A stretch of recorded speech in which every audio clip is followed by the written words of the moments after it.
Ahoj, všechny vás zdravím u dnešního videa. Dnes si společně upečeme pracny. Co budeme potřebovat? 250 g hladké mouky, 150 g povoleného másla, 120 g práškového cukru nebo cukr moučky, podle toho, jak jste zvyklí, 1 celé vejce, 70 g mletých ořechů, 1 lžíce kakaa, trochu mleté skořice a trochu mletého nebo rozdrceného hřebíčku v moždíři. Teď všechny ingredience smícháme dohromady.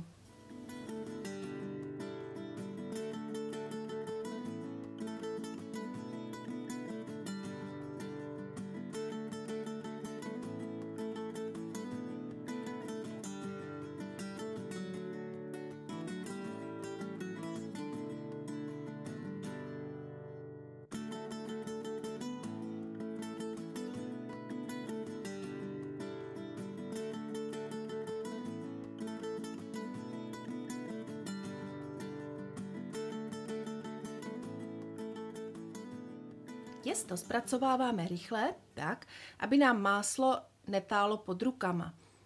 Také koření si můžete přizpůsobit svým vlastním chutím. Můžete přidat nebo ubrat z kořice, přidat nebo ubrat hřebíčku a to stejné udělejte s kakaem či ořechy.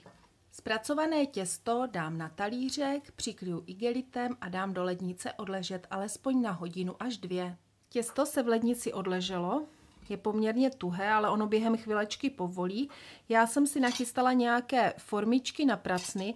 Tyhle formičky mám ještě po své babičce. Budu se snažit naplňovat formičky, které jsou obsahově aspoň trošičku podobné. V tomhle případě jsou malinko větší.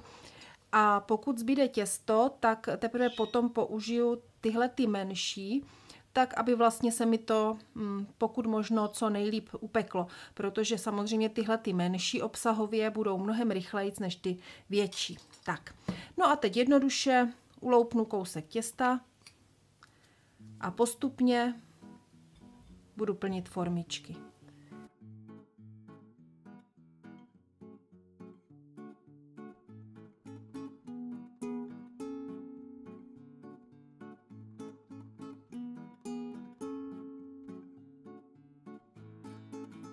Naplnila jsem první plech, troubu jsem zapla na zhruba 170 stupňů na horní i spodní ohřev, no a dám pracny péct.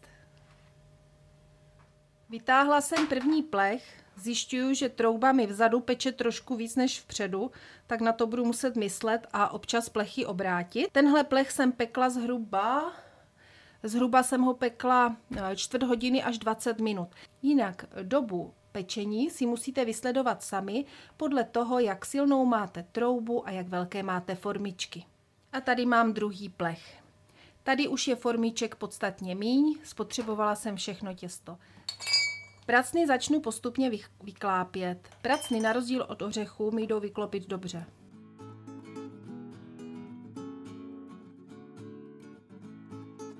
Teď začnu pracny obalovat v práškovém cukru. Pokud máte rádi, můžete si do práškového cukru přidat vanilínový nebo vanilkový cukr.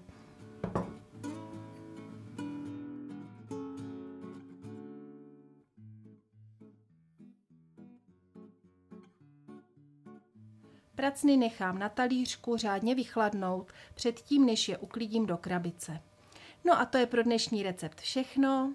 Pokud se vám video líbilo, můžete zadat odběr mého kanálu, sledujte mě také na Instagramu, kde mám nejaktuálnější informace, většinou aktuální nákupy, fotky a záběry z našich výletů. Mějte se krásně, mějte krásné Vánoce a zase někdy příště. Ahoj!